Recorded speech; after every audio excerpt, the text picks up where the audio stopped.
আগে সংস্কার। লজ্জা থাকা উচিত ওই বিএনপি জামাতকে।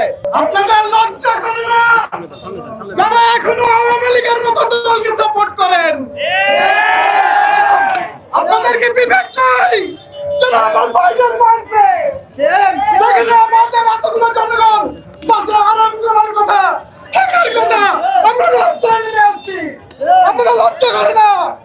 আপনারা এখন পর্যন্ত তাদেরকে সাপোর্ট দিয়ে যাচ্ছেন। আপনারা বলেন নির্বাচন নির্বাচন, আর নির্বাচন পরে আগে সংস্কার, আগে ইউনূস, তারপরে নির্বাচন। আমরা ছাত্র জনতা রাস্তায় নেমে আসছি শুধুমাত্র মনের থেকে আওয়ামী লীগকে ত্যাগ করে দিতে। এই মুহূর্তে থেকে, এই জায়গা থেকে, আমাদের হৃদয় থেকে আওয়ামী লীগকে ত্যাগ করলাম।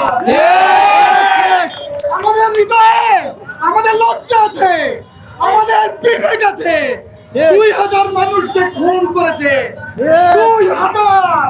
একটা স্টেডিয়ামে 2000 লোক থাকে, এরকম লোককে খুন করেছে। আমরা মনের থেকে এই আমলকে ঘৃণা করে। আমি সবাইকে বলবো রাজপথে থাকবেন যতক্ষণ পর্যন্ত আমরা এই আমলকে না ব্যান করতে পারি। আমরা ঘরে ফিরে যাব না। নির্বাচন কমিশনকে বলবো নিবন্ধন বাতিল করেন।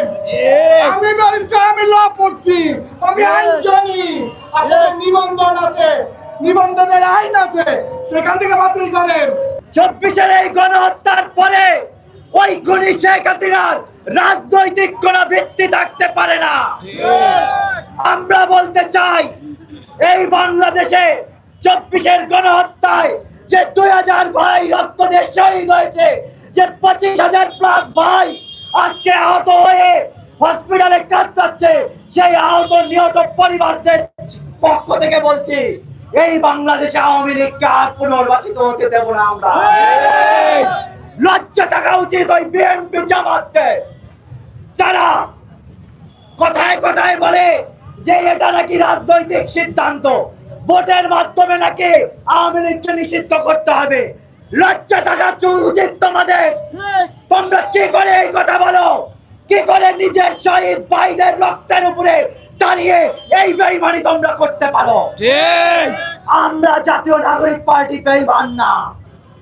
আমরা আমাদের ভাইয়ের রক্তের সাথে কখনো বেইমানি করব না। রক্ত দিয়ে হলেও বাংলাদেশে আওয়ামী লীগকে নিষিদ্ধ করে ছাড়বো ইনশাল্লাহ।